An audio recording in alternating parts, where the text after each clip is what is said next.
কল্পনা করুন, আপনি একজন পর্যটক হিসেবে অচেনা এক জায়গায় ভ্রমণে গেছেন।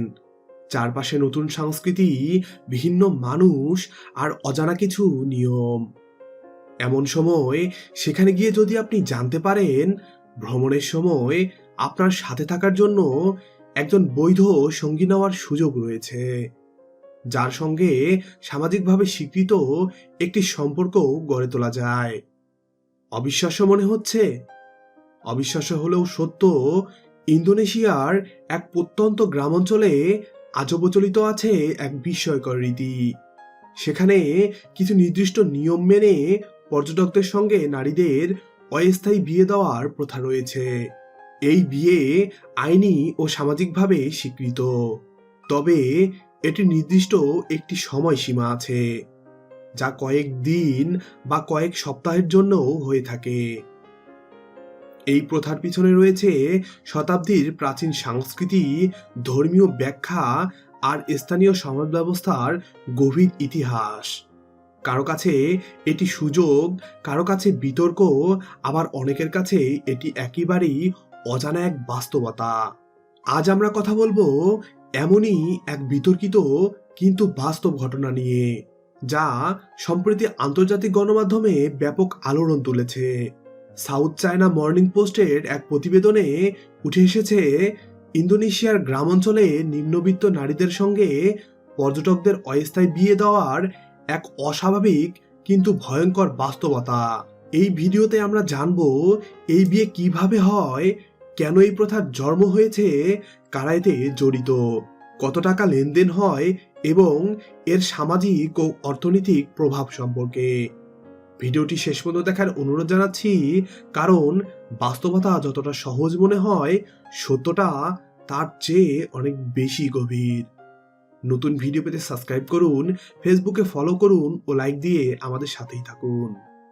ইন্দোনেশিয়ার এই বিয়েকে স্থানীয়ভাবে অনেকেই চুক্তিভিত্তিক বিয়ে বলেই চেনেন।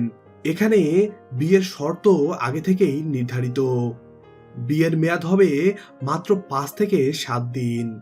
পর্যটক ইন্দোনেশিয়ার যতদিন থাকবে ততদিনই বিয়েটি কার্যকর থাকবে, আর এই বিয়ে নির্দিষ্ট অঙ্কের টাকার বিনিময়ে সম্পূর্ণ হয়ে থাকে। বিয়ের আয়োজন হয় খুবই সাধারণভাবে, কোনো জাঁকজমক নেই, নেই বড় অনুষ্ঠান। উভয় পক্ষ রাজি হলেই দ্রুত একটি অনাড়ম্বর বিয়ের ব্যবস্থা করা হয়। প্রতিবেদন অনুযায়ী এই বিয়েতে মূলত জড়াচ্ছেন ইন্দোনেশিয়ার প্রত্যন্ত গ্রামের দরিদ্র পরিবারের কিছু তরুণীরা। তারা অধিকাংশ শিক্ষাবঞ্চিত, কর্মসংস্থানের সুযোগ সীমিত এবং পরিবার চালানোর দায়িত্ব কাঁধে। অন্যদিকে এই বিয়েতে আগ্রহী পুরুষরা মূলত পশ্চিম এশিয়া থেকে আসা পর্যটক।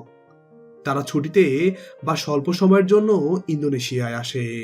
দুই পক্ষের মধ্যেই এক ধরনের মৌখিক ও আর্থিক চুক্তি হয়। মেয়াদ শেষে পর্যটক নিজের দেশে ফিরে যান, আর সেখানেই শেষ হয় বৈবাহিক সম্পর্ক। পোস্টের তথ্য অনুযায়ী একটি অস্থায়ী বিয়ে থেকে একজন তরুণী আয় করতে পারেন প্রায় 25,000 থেকে 40,000 টাকা।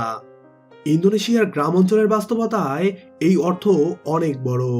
এই টাকা দিয়ে নিজের খরচ চালানো, পরিবারের সকল দায়িত্ব পালন, ভাই বোনের পড়াশোনা, চিকিৎসা ব্যয় সহ সবকিছুই সম্ভব হয়। অনেক নারীর কাছে এটি শুধু আয় নয়, বরং টিকে থাকার কৌশল। প্রশ্ন হলো, এত ঝুঁকিপূর্ণ ও বেআইনি হওয়া সত্ত্বেও কেন এই প্রথা বাড়ছে? এর পিছনে রয়েছে কয়েকটি বড় কারণ। গ্রামাঞ্চলে কাজের সুযোগ সীমিত থাকায় দারিদ্রতা ব্যাপক। সাম্প্রতিক বছরগুলোতে ইন্দোনেশিয়ার অর্থনীতির উপর চাপ বেড়েছে। ইন্দোনেশিয়ার অনেক এলাকায় পর্যটন নির্ভর হওয়ায় বিদেশি পর্যটকদের আনাগোনা বেশি। আর যদিও এই আইন অনুযায়ী এই ধরনের বিয়ে অবৈধ, বাস্তবে দুর্বল আইন প্রয়োগের কারণে তা কঠোরভাবে নিয়ন্ত্রিত হয় না। ফলে ধীরে ধীরে কিছু গ্রামে এটি পেশার মতো রূপ নিয়েছে। ইন্দোনেশিয়ার আইন অনুযায়ী অর্থের বিনিময়ে এ ধরনের অস্থায়ী বিয়ে বেআইনি, কিন্তু বাস্তবে এটি এতটাই প্রচলিত যে প্রশাসনও অনেক সময় চোখ বন্ধ করে থাকে। এখানে বড় প্রশ্ন উঠে আসে, এটি কি স্বেচ্ছায় করা সিদ্ধান্ত, নাকি দারিদ্রতা নারীকে বাধ্য করছে? এটি কি মানবাধিকার লঙ্ঘন? এই প্রশ্নগুলোর উত্তর সহজ নয়। এই অস্থায়ী বিয়ের ফলে কিছু গ্রামে অর্থনৈতিক প্রবাহ বেড়েছে। স্থানীয় দোকানদার, বাড়ি ভাড়া এবং মধ্যস্থতাকারীরা লাভবান হচ্ছেন। কিন্তু একই সঙ্গে সামাজিক কাঠামো বদলে যাচ্ছে। বিয়ের পবিত্রতা, নারীর নিরাপত্তা ও ভবিষ্যৎ সবই অনিশ্চয়তার মুখে। ইন্দোনেশিয়ার এই অস্থায়ী বিয়ের গল্প শুধু একটি দেশের গল্প নয়, এটি দারিদ্র্য, বৈষম্য ও টিকে থাকার সংগ্রামের গল্প। আইনের চোখে এটি বেআইনি, সমাজের চোখে বিতর্কিত, কিন্তু বাস্তব জীবনে অনেক নারীর কাছে এটি শেষ আশ্রয়। আপনার মতামত কি? এটি কি বাঁচার উপায়, নাকি এক ধরনের শোষণ? কমেন্টে জানান আপনার মূল্যবান মতামত। এরকম রহস্যময় নতুন ভিডিও পেতে সাবস্ক্রাইব করুন, ফেসবুকে ফলো করুন ও লাইক দিয়ে আমাদের সাথেই থাকুন। ধন্যবাদ।